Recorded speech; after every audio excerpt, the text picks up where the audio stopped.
My name is Serena Calloway, and I am 25 years old. The kitchen still carried the faint, sweet scent of pancakes, but the air around the oak table was heavy, suffocating.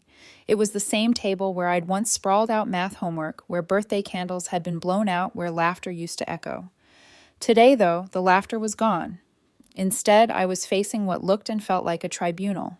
My father Robert sat across from me in his crisp weekend polo casual, enough to feign warmth, but with that stiffness in his posture that screamed authority. To his right, my older brother Marcus kept glancing at his Rolex, tapping the side of the dial, like the seconds were wasting his precious empire. My sister Jennifer was at the other end, arms crossed, nails newly lacquered, her drumming fingers an impatient metronome. And my mother, she stayed at the sink, scrubbing already spotless plates, her movements sharp and deliberate, like each stroke was slicing through the tension she'd helped create. Dad cleared his throat, straightening in his chair. "Serena," he said, full name, no affection, just like when he was scolding us as children. "We've called this meeting because we're concerned about your choices." I let my chipped coffee mug rest against my lips, its familiar comfort shielding me for a second longer.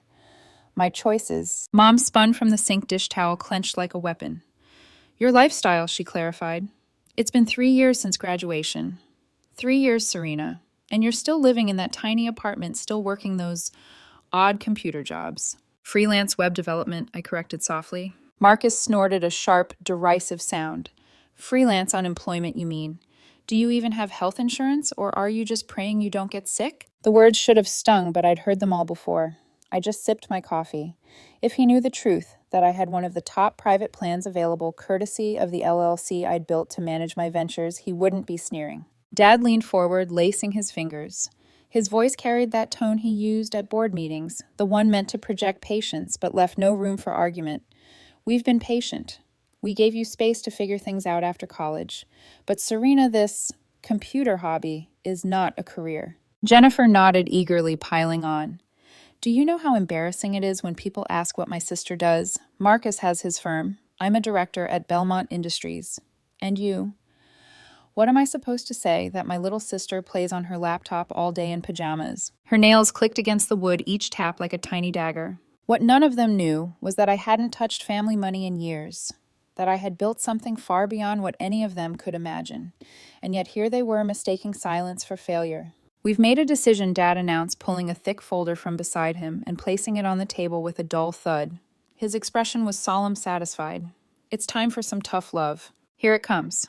I'd seen this moment in the distance for months, their disapproving looks growing heavier, with each family gathering the hushed conversations that cut off when I walked into the room. They thought they were staging an intervention.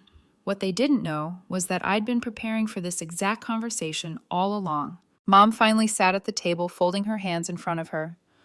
"We're cutting off your allowance. No more deposits, no more safety net. You need to understand what the real world is like." I blinked. "My allowance?" Marcus smirked, leaning back like a judge delivering a sentence. "The $800 a month Dad's been sending you. Don't act surprised. We know you've been living off his money while pretending you're independent." Interesting. I hadn't received a cent from my parents since sophomore year of college, but apparently an old, forgotten account had been quietly accumulating deposits. The irony almost made me laugh. Dad slid the folder toward me. "Furthermore, we've arranged an interview for you at Peterson Financial Services. Marcus has been kind enough to offer you a position in his firm's entry-level program." Jennifer's voice was sharp. "Do you know how generous that is? Marcus is risking his reputation to give you a chance you don't deserve. The least you could do is be grateful." I let my eyes linger on Marcus. He tried to hold my gaze to look magnanimous, but I could see the hunger behind his performance. He wanted me under his thumb, working for the company he'd cobbled together with family money, a firm so fragile it was practically bleeding. Dad added the final blow. "This is contingent on you giving up your computer hobby. No more late nights in front of screens. No more freelance distractions. It's time you grew up." I set my mug down steady. "My hobby?" I asked softly. "If they only knew." Jennifer leaned in, lowering her voice, as if to cloak her cruelty in intimacy. "Serena, we're not doing this to be cruel. We love you. But your delusions, they're holding you back." Their version of me, the fragile sister, the failure in need of rescue. My version of me. That was something they couldn't begin to imagine. Dad leaned back, crossing his arms, satisfied. So, Serena, what's it going to be? Join the real world or sink on your own? I looked at each of them, Marcus polishing his watch, Jennifer inspecting her nails, Mom wringing her towel, Dad wearing his crown of disappointment. Before I answer, I said carefully, Voice, even can I ask why now? Why this sudden urgency? Jennifer rolled her eyes. Because we're tired of covering for you. Last week at the Johnsons' gala, everyone was talking about their children's careers. I had to dodge every question about you. And the Hendersons' mom added, Keep asking when you'll finally settle down. How can you expect to find a suitable husband without a proper career? Marcus leaned forward. And don't pretend you're fooling us. I've been monitoring your bank account, the one Dad set up. Your spending is unsustainable. Rent, groceries, utilities, you're living paycheck to paycheck, on his allowance. My lips twitched. That account. The one with $247 sitting untouched. They thought that was my entire world. Dad's voice softened, pretending to be tender. We're worried about you, sweetheart. 25 years old, no savings, no direction. We can't watch you waste your life. Mom's voice cut through sharp as glass. That's why we're cutting you off. No more excuses. I slid my phone from my pocket, the weight of it oddly reassuring.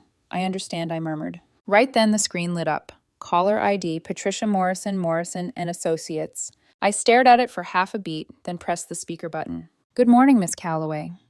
Patricia's crisp professional voice filled the kitchen. I have your quarterly portfolio summary ready. I wanted to review some tax optimization strategies before the deadline. The room went still. I folded my hands calmly on the table. Of course, Patricia. Let's hear the numbers. And in that instant, I knew the intervention they had staged to strip me down was about to backfire spectacularly. Patricia's voice was clear, steady, almost soothing against the static silence in the room. First, let's discuss your cryptocurrency holdings. With the surge in Bitcoin and strong performance in your altcoin positions, your total valuation has reached approximately $4.2 billion this quarter. The numbers hung in the air like a thunderclap. Dad's coffee cup froze halfway to his mouth. His hand trembled, and a dark line of liquid spilled down his polo. Mom's knuckles went white around the dish towel she was still clutching. Jennifer's tapping nails stopped mid-beat, suspended like claws in the light. Marcus let out a sound somewhere between a cough and a choke, his eyes glued to the phone as though it might explain itself. Patricia continued professional, oblivious to the carnage her words had caused. In addition, your real estate portfolio is now valued at $1.8 billion, with your commercial properties outperforming projections. Your tech investments have climbed to $2.3 billion. Altogether, your total net worth currently stands at approximately $8.7 billion. The silence that followed was so complete I could hear the refrigerator humming, the faint tick of the wall clock, even the soft rasp of my own breath. Miss Calloway, Patricia asked, polite as ever, are you still there? I let the corner of my mouth twitch upward just enough to feel it, but not enough for them to call it a smile. Yes, Patricia, I'm here, just reviewing the numbers with my family. Her voice brightened. Ah, wonderful. I trust they're pleased. Few people your age have built such a diversified portfolio. Your early adoption of cryptocurrency, combined with your strategic real estate acquisitions, has been exceptional, and congratulations on acquiring the Riverside Commercial Complex. That's quite a milestone. Marcus's head snapped toward me, so fast I thought his neck might crack. His lips parted, but no sound came out. He didn't have to speak. I knew exactly what he was thinking. His firm rented offices in the Riverside building. Just last month, he'd complained to Dad about rising rent. Thank you, Patricia, I said smoothly, as if the conversation were about nothing more dramatic than grocery lists. Patricia went on. We will need to restructure several of your shell companies to manage tax liability at this level. I've scheduled meetings with your attorneys on Monday. Does that work for you? That works, I said, my tone even. Please continue with your recommendations. But no one else in the room was breathing normally anymore. Mom finally found her voice shaky and faint. $8.7 billion. Dollars, I confirmed, quietly pressing the speaker button to end the call. The kitchen fell back into silence, thick and suffocating, except now the tension had shifted. It wasn't directed at me anymore. It was turning inward, each of them drowning in their own disbelief. Dad set down his coffee cup with both hands as if it weighed 100 pounds. He stared at me like I'd just spoken in a language he'd never heard before. Jennifer's mouth opened, closed, opened again, like a fish gasping on dry land. Marcus's face was flushed. his watch forgotten, his carefully cultivated smirk obliterated. I leaned back in my chair, crossing my arms loosely. "Something wrong?" I asked, my voice feather light. Jennifer finally sputtered. But you drive a Honda, a Civic. How could you?" "I like reliable cars," I interrupted. "And fuel efficiency." I let the pause stretch, savoring it. "I also own a Tesla Model S, a BMW i8, and a vintage Porsche 911. But I don't drive them often. Traffic, you know." Marcus finally managed to form a sentence. His voice cracked. "That bank account, Dad had me monitoring it. You only had $1,200. "You were watching a single account I stopped using years ago," I said calmly. "I have 37 others across various institutions, along with business accounts, portfolios, and wallets." I tilted my head at him, almost sympathetic. "You only saw the shadow of a ghost, not the life I actually live." Dad pressed his palms into the table, leaning forward. "Serena, I don't understand. How is this possible? How could I be successful when you were so certain I was failing?" I finished for him, my tone sharper now, the sarcasm barely contained. His mouth shut with an audible click. For a long moment, no one moved. The truth hung in the air, like smoke, filling every corner, impossible to ignore. Inside, I felt a dangerous calm, spreading like the eye of a storm I'd been building for years. This was the moment I had prepared for the day they would finally see me, not as the family disappointment, but as something else entirely. And I wasn't done yet. No one spoke. The only sound was the second hand of the clock dragging across the silence, each tick louder than the last. I let them sit in it. 3 years of lectures, of sideways glances, of whispered judgments, every ounce of their pity now curdled into disbelief. Jennifer was the first to break. "This doesn't make sense," she whispered, eyes darting between me and the silent phone. You live in a shoebox apartment. You buy groceries with coupons. You cook noodles in bulk. If you had all that, why live like that?" I folded my hands on the table. "Because efficiency and wealth aren't enemies, Jennifer. Wanting less can be worth more than having more. It's not the Civic that defines me. It's the fact that I could buy a fleet of them without blinking and still choose not to." Mom's voice cracked as she whispered, "But your allowance? You needed that." "My allowance," I repeated with a small, incredulous laugh. "The account Dad was sending money to, I'd forgotten it existed. I haven't touched family money since I was 19. That account was a drop in the ocean compared to what I built on my own." Marcus was pale now, his jaw tightening. He pushed away from the table like he needed space, but there was nowhere to go. "Then why let us think you were struggling?" I let my eyes linger on him. "When I tried to tell you what I was doing, Marcus, you laughed. Remember Thanksgiving I mentioned cryptocurrency, and you called it a scam for lazy people. Last year I told Jennifer I was exploring commercial real estate. She told me to focus on finding a husband." Jennifer flinched, her perfectly painted nails curling into her palm. So I stopped talking. I continued, my voice steady, deliberate. Why share success with people who only see failure?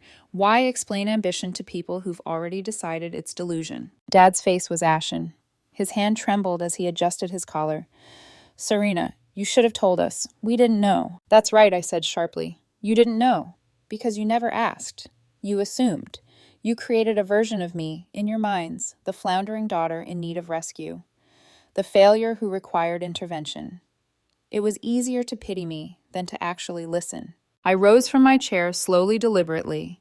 The wood scraped against the tile, harsh in the tense quiet. "Would you like to see what I actually do all day?" They watched as I crossed to the counter where my laptop sat closed. I flipped it open, the glow of the screen illuminating my face, a kind of unmasking. Dashboards came alive.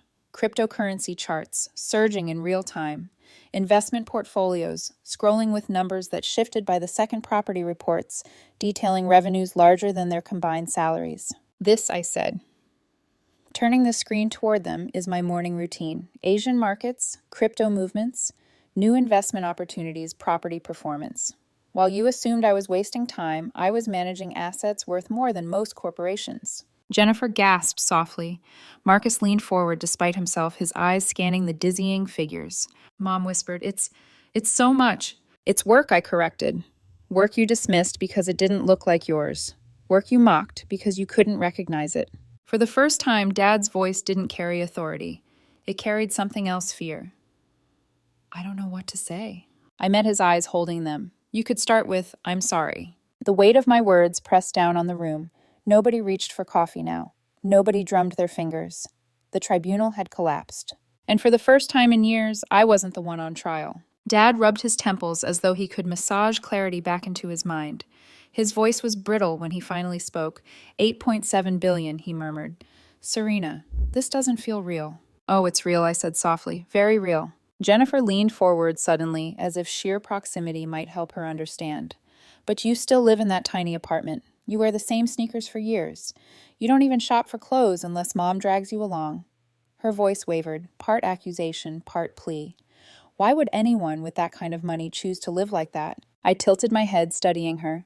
Because wealth without discipline is just noise. I don't need to broadcast what I have to feel secure. The Civic, the noodles, the sneakers. Those were choices, not limitations. Marcus let out a bitter laugh, the sound thin and cracked. So what you've just been playing some twisted game, letting us think you were broke, letting us worry while you sat on billions. I turned my gaze on him, calm and unflinching. Not a game, a lesson. One you weren't ready to hear until now. His jaw clenched, but he didn't argue. I clicked through another tab on my laptop, pulling up a property portfolio. Rows of buildings, towers, sprawling complexes. I zoomed in on one, highlighting it. The Riverside Commercial Complex. Recognize it? Marcus's face drained of color. He opened his mouth, closed it, then opened it again. That's where my firm... Yes, I cut in gently. Your firm, your office suite. You've been paying rent to me for months now. Every check you've sent has passed through one of my management companies. Dad blinked hard, like he couldn't quite reconcile the image of his struggling daughter with the person calmly admitting she owned the very ground Marcus walked on. Jennifer pressed her hands flat against the table, her voice a whisper. You own Marcus's building. I nodded. Along with half the district. Real estate's been good to me. The silence after that was suffocating, broken only by the uneven rhythm of Marcus's breath. His carefully built confidence, his Rolex, his firm, his status was unraveling right in front of him. Mom spoke next, her voice soft, tremulous. But why didn't you tell us? Why keep it all a secret? I looked at her, and for once my voice wasn't sharp. It was weary. Because when I tried, you didn't listen. You dismissed it as fantasy. You never saw me. You saw what you wanted to see, a lost girl who needed saving. You never tried to see who I actually was. Mom's eyes filled with tears. Her dish towel slipped from her hand to the floor. I let the pause linger, then closed the laptop with a decisive snap. That ends today. No more delusions about who I am. No more assumptions about what I can or can't do. I leaned forward, meeting each of their stunned faces in turn. From now on, if you want to understand me, ask. If you don't understand, admit it. But stop pretending you know me when you don't. The words struck like a hammer, and I could see it in their eyes, the shift. The tribunal was over. The judge's gavel had passed into my hand, and I intended to use it. The kitchen clock ticked, but no one dared move. My family's faces were pale, drained, as if someone had ripped away the script they'd rehearsed and replaced it with lines they couldn't read. I leaned back in my chair, the weight of my calm heavier than their outrage. You know what's funny, I said slowly. I didn't hide any of this because I was ashamed. I hid it because I was tired of explaining myself to people who had already decided I was a failure. Dad swallowed hard. Serena, that's not fair. Not fair, I cut him off, my voice rising for the first time. Thanksgiving 2 years ago, remember? I told Marcus I was investing in cryptocurrency. He laughed in my face, called it a scam for people too lazy to get real jobs. Last summer, I told Jennifer I was considering buying commercial property.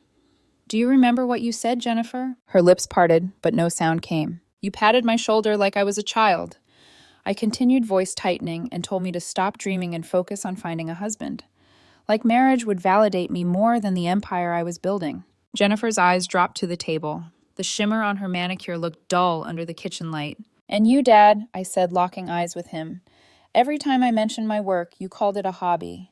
Do you have any idea what it's like to pour every ounce of yourself into something only to be dismissed with a smile and a pat on the head? The words echoed off the walls, too sharp to ignore. Mom's tears spilled, now sliding down her cheeks. Serena, we thought we were protecting you. I shook my head. No, you weren't protecting me. You were protecting your idea of me, the struggling daughter who needed saving, the family disappointment you could rally around. That version of me never existed. But you clung to her anyway because it made you feel important. The weight of truth pressed down, and I watched it land on them. Marcus's shoulders sagging. Jennifer's hands trembling, Dad's eyes darting anywhere but mine. I softened my tone, but not my resolve. I don't need your money. I don't need your approval. I never did. What I need, what I've always needed, is respect. Acknowledgement that I know what I'm doing. Trust that my choices aren't random but deliberate. The silence was raw, now stripped of arrogance. For the first time, they were listening. I let my words hang, then leaned forward, folding my arms on the table. So here's what happens next. We stop pretending I'm the one who needs rescuing. You stop treating me like a burden, like an embarrassment you need to manage. From this moment on, we either speak honestly or we don't speak at all. Dad's Adam's apple bobbed as he swallowed. Mom whispered, Serena, please, forgive us. I studied her face, streaked with tears, fragile in a way I'd never seen. There's nothing to forgive, I said quietly. You acted on the information you thought you had. Now you have the truth. What matters is what you do with it. Marcus finally looked up, his voice hoarse. And what do you want us to do? I leaned back, a faint smile tugging at my lips, one that carried both promise and warning. Funny you should ask, because I do have a proposal. I let the pause stretch, savoring their anticipation. For years, they'd cornered me, dictated terms, set ultimatums. Now, for the first time, they were waiting on mine. I reached for my laptop again, the screen's glow cutting through the dim kitchen light. One file sat open, something I'd prepared months ago, not because I wanted this confrontation, but because I knew it was inevitable. Marcus, I began sliding the laptop toward him. Let's talk about Peterson Financial Services. He stiffened. What about it? I tapped the screen. Graphs, charts, public filings, all laid out in meticulous order. You started with family money. You've held steady with 12 clients for the last 18 months.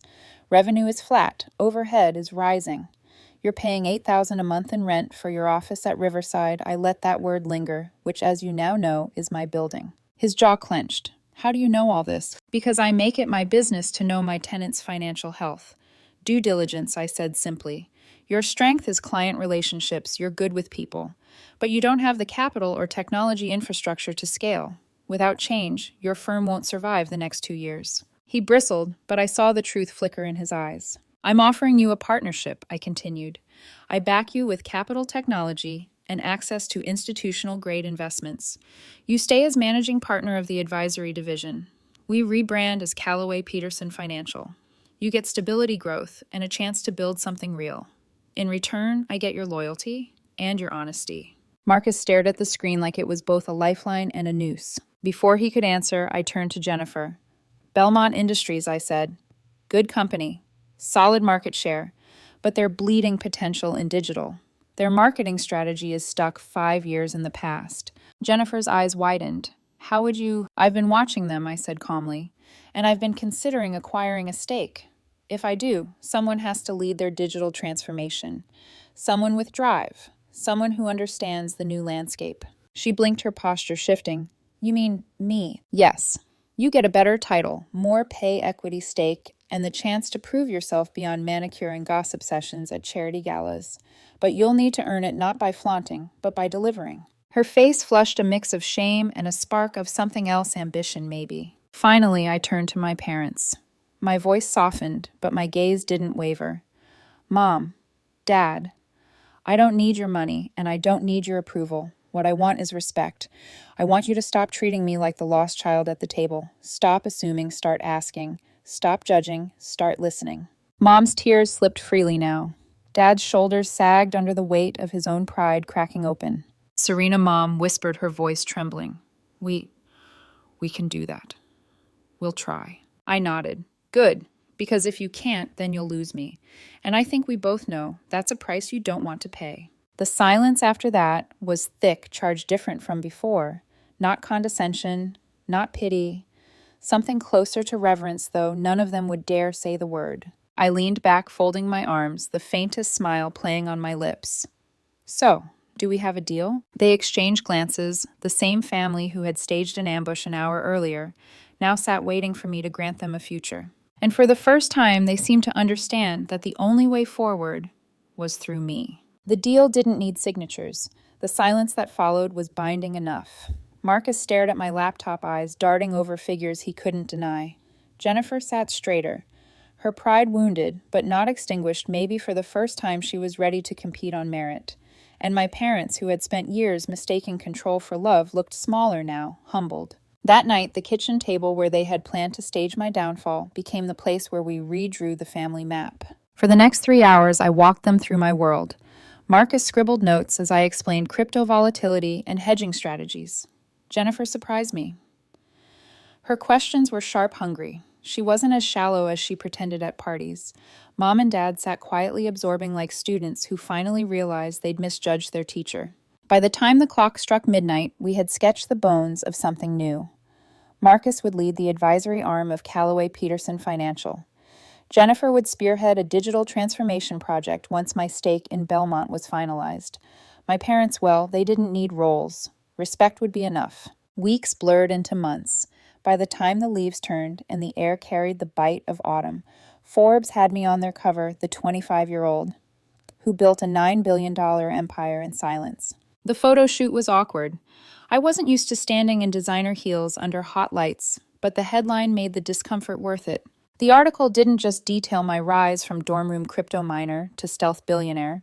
It told a different story, too, a story about family. How those who once underestimated me had become my partners. How Marcus's firm doubled its client base under my capital backing. How Jennifer had launched a digital strategy campaign at Belmont that was already drawing industry buzz. How my parents surprisingly had become savvy investors themselves, dipping into crypto under my guidance. The kitchen table that once hosted interventions now hosted strategy meetings. Instead of ultimatums, there were proposals.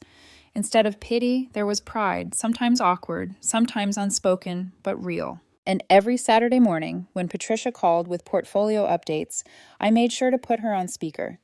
Not as a weapon this time, but as a reminder. One evening, months later, as I stood by the window of my penthouse overlooking the city, my phone buzzed.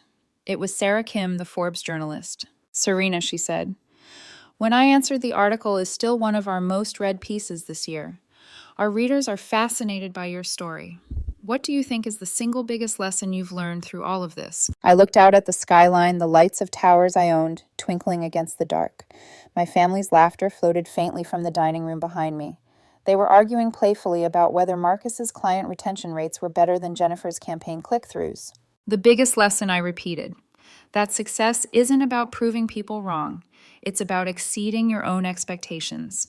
And sometimes the boldest move you can make is to succeed quietly while the world assumes you're failing. She was silent for a moment, then said softly, "That's powerful." I smiled. It's also true. Revenge fades.